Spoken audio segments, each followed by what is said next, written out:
sale el concepto de oferta y demanda? De la ley de Richard Wyckoff de oferta y demanda, que dice que si la demanda gana la batalla con la oferta, el precio sube, y que si la oferta gana la batalla contra la demanda, el precio baja. Listo.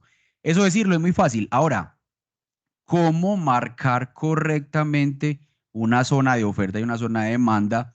¿Y cuándo se considera una zona de oferta y demanda, digamos, una zona de calidad o una zona donde se puede generar realmente, o donde se generó realmente un desequilibrio? Eso es lo que les quiero explicar el día de hoy. Listo. Mirar aquí el chat. Listo, me dicen que listo, listo, perfecto. Entonces, vamos a empezar con la parte teórica.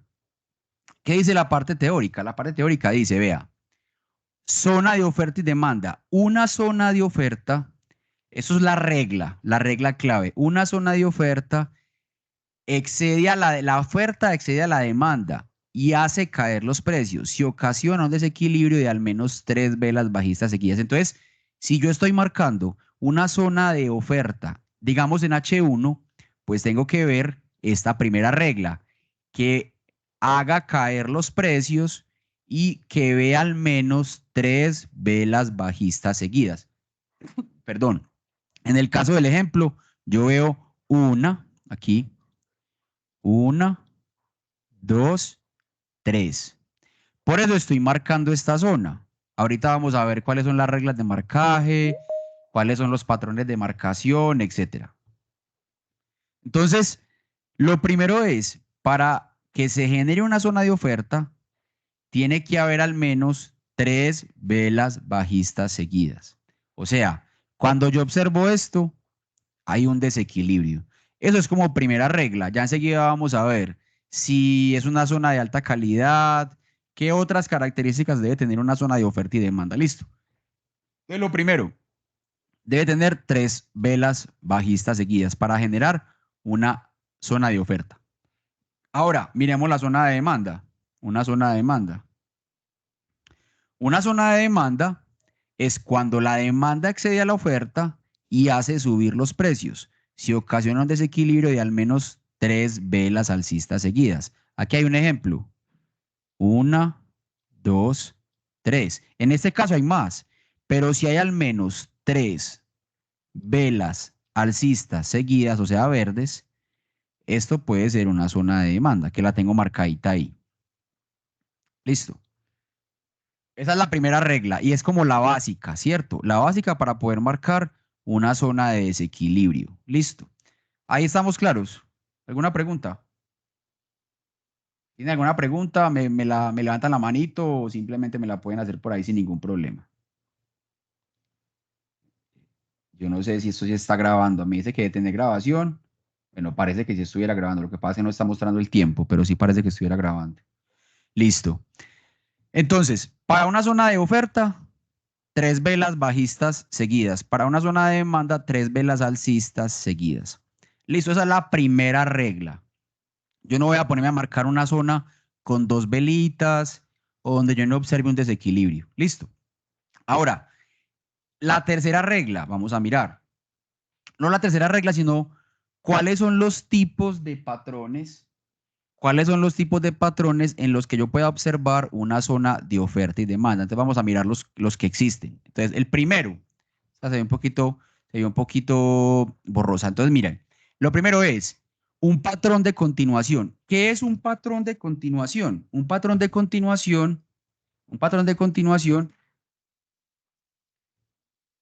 es donde yo tengo lo siguiente. Voy a escribir aquí. Yo tengo lo siguiente. Impulso, aparece una vela roja y continúa el impulso. Estas velitas son verdes, verde, verde, verde, verde. Y esta velita es roja. Eso es lo que se llama un patrón de continuación. O sea, impulso, impulso, base, impulso. Cuando yo hablo de base, hablo de una vela de color contrario. Entonces viene subiendo verde, vela roja y sigue subiendo verde. Esta velita es lo que llamamos base. Estas velas son verdes, esta vela es roja y estas velas son verdes. Eso es lo que se llama un patrón de continuación. Entonces, yo lo estoy llamando aquí impulso, base, impulso. Se puede llamar también en inglés, se llaman, creo que es drop, base, drop.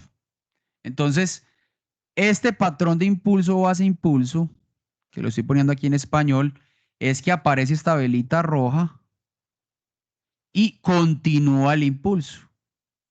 Listo. Entonces, eso es lo que llamamos un patrón de continuación. Ahora, a nivel de oferta, ¿cierto?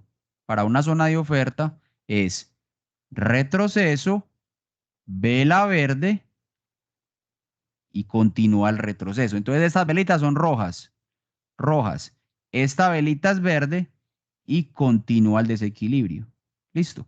Eso es lo que se llama un patrón de continuación. Entonces, hemos visto dos cosas. Una, que para generarse un desequilibrio en, en la demanda tiene que haber tres velas verdes al menos, ¿cierto?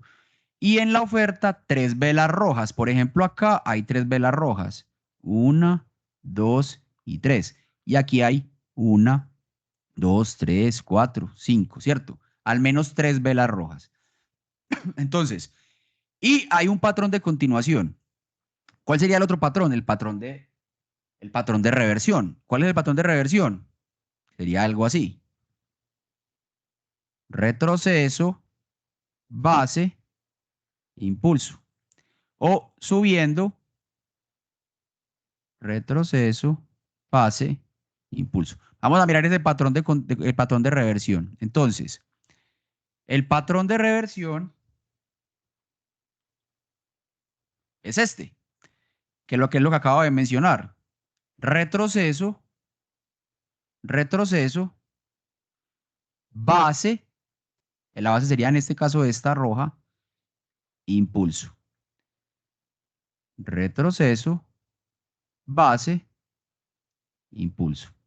Entonces, tengo dos tipos de patrones, un patrón de reversión y un patrón de continuación. Y la zona de oferta y demanda tiene que darse con al menos tres velas del color de lo que estoy buscando, ya sea verde para demanda y ya sea roja para oferta. Listo. Ah, perfecto. Gracias, Carlos. Aquí no me está mostrando el tiempo, pero si me dices que está grabando, perfecto. Lo importante es que también quede como esto para que lo puedan revisar. Listo. Entonces, ahí van cuatro cosas importantes. Tres velas para generar un desequilibrio, ya sean verdes o rojas, y hay patrones de continuación y patrones de reversión. Ahora, ¿qué esto es lo más importante? Listo, para que empecemos a marcar enseguida zonas de oferta y demanda de manera práctica. Los tipos de base. Cuando yo hablo de los tipos de base, es cómo es esta velita. ¿Cómo es esta velita? Entonces, esta vela, o sea, la primera verde para un desequilibrio en la oferta y la primera roja para un desequilibrio en la demanda, esa vela puede ser una doji, puede ser una vela martillo o pin bar que llaman, puede ser una inside bar o puede ser una engulfing bar. Dependiendo de cómo sea la base, dependiendo de cómo sea esta vela, se marca la zona de oferta y demanda. Eso es súper clave. Eso es súper clave porque con eso nos damos cuenta la manera técnica de marcar la zona. Entonces, voy a mostrarles los tipos de base y de acuerdo a esos tipos de base, vamos a un gráfico y marcamos los desequilibrios basados en esa regla. Y yo creo que ahí pueden salir un montón de preguntas, pues, ya como con la marcación. Listo. Entonces, vamos a mirar cuáles son los tipos de base que existen. A ver aquí, ahí, acá. Entonces, el primer tipo de base es que la base sea una pin bar o lo que llaman un martillo. Ese martillo puede ser alcista o puede ser bajista. Entonces aquí, en esta gráfica, estamos viendo un martillo acá. Listo. En esta gráfica, la base es este martillo. Listo. Y luego de ese martillo se genera ¿qué? Un desequilibrio. Mínimo tres velas verdes.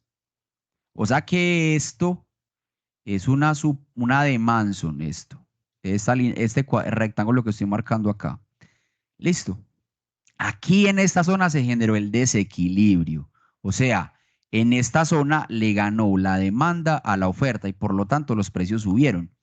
Entonces, cuando yo tengo una base tipo pin bar o tipo martillo, lo que hago es que la marco desde todo el rango de la vela base. O sea, marco todo el rango. La zona la marco en todo el rango de la vela base. O sea, desde el máximo de la vela base, o sea, desde acá, hasta el mínimo de la vela base. Cuando es una vela pin bar o una vela martillo. Ahorita miramos los ejemplos. Pero esa regla es clave, ¿cierto? Esa regla es súper clave porque normalmente el precio puede venir y reaccionar acá y subir. Hoy lo vimos en la sesión en vivo. Justo reaccionó en todo el punto. Entonces, si yo tengo esto mal marcado, esta zona la tengo mal marcada y yo voy a tomar beneficios acá porque técnicamente tengo que tomar beneficios aquí en este nivel.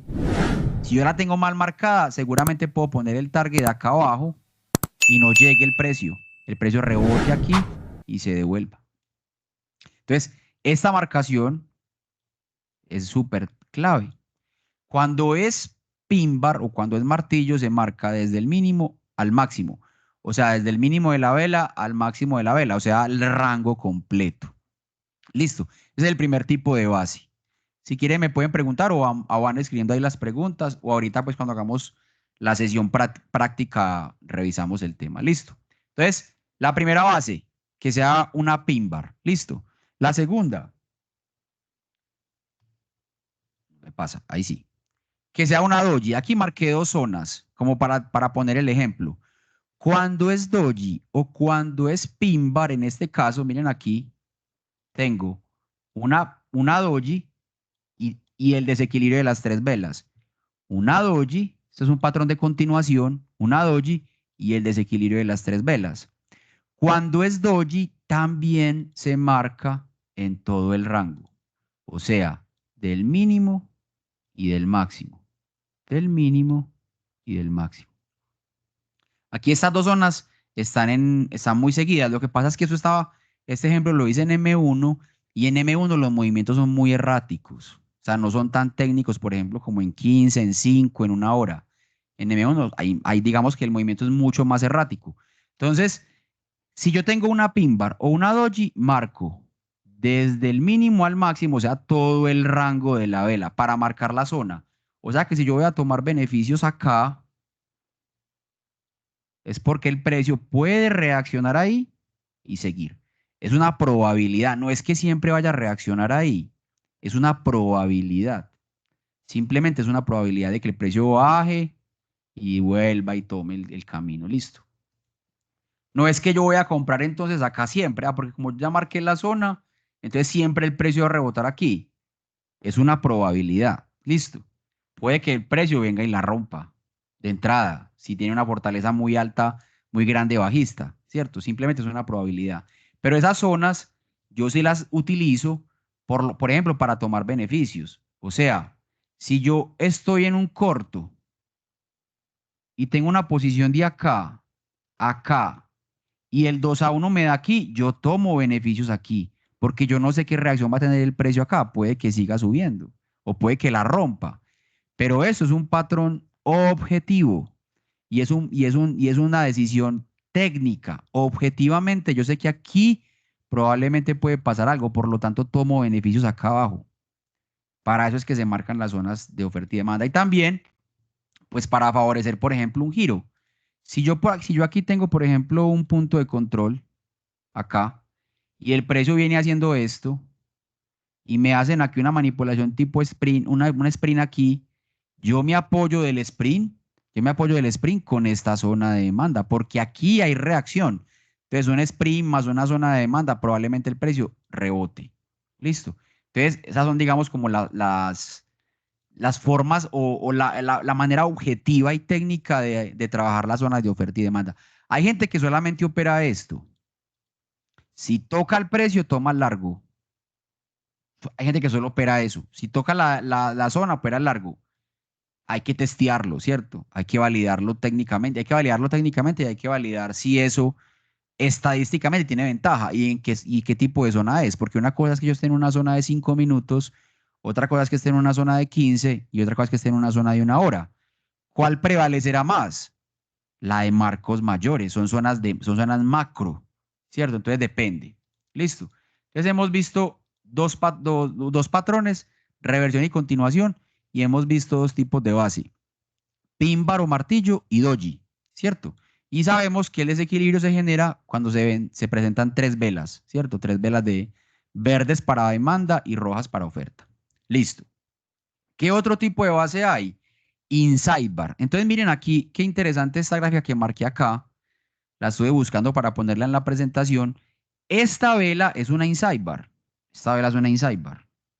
Pero fíjense que la siguiente vela verde, deja una mecha más larga que la de la inside bar. Entonces, ¿cómo marco la zona? La zona la marco de la siguiente manera. El precio de apertura, o donde está el cuerpo, ¿cierto? Porque esa vela puede ser roja, donde está el cuerpo, hasta la mecha más cercana, hacia abajo, hasta aquí.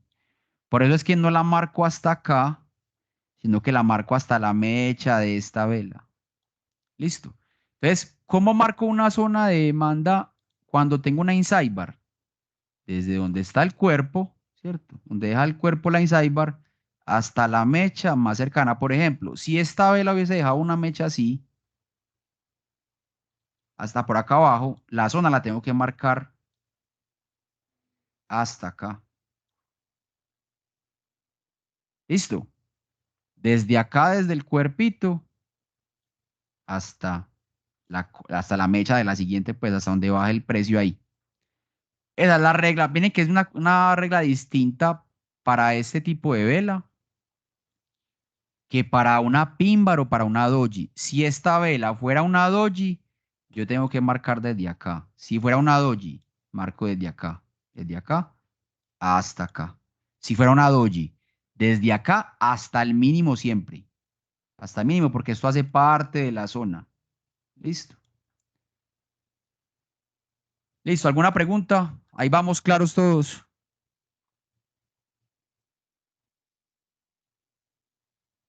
Está muy claro. ¿He sido claro? Listo. Entonces, ahí van los tres tipos de base. Y el otro tipo de base es que sea una engulfing bar. Listo. Entonces, engulfing bar es difícil que se presente en la base, ¿cierto? Aquí la engulfing bar es la siguiente, porque esta vela es inside bar de la anterior, pero la engulfing bar es esta. Listo. Y se marca igual que con la inside bar. En el cuerpo, acá, donde deja el cuerpo, hasta la mecha. Si esta vela retrocede hasta acá, por ejemplo, la marcación sería acá y acá, en caso tal. Sería una zona más grande. Listo. Entonces, esos son los tres tipos los cuatro tipos de base, que sea pin bar o martillo, doji, inside bar y engulfing bar. Cuando es engulfing bar, puede ser esta vela, ¿cierto? O que la anterior sea envolvente también. Por ejemplo, que esta vela sea así, que esta vela sea así, la envuelva toda. Vamos a hacer el dibujito mejor aquí, que la envuelva toda. Espérenme un segundito aquí. Por ejemplo, ahorita miramos un ejemplo igual, pero por ejemplo que esta vela sea así, me echa por aquí y me echa por aquí, ¿cierto? ¿Cómo sería ahí? Engulfing bar. Listo, dependiendo de dónde deje el cuerpo la vela. Enseguida miramos un ejemplito, listo.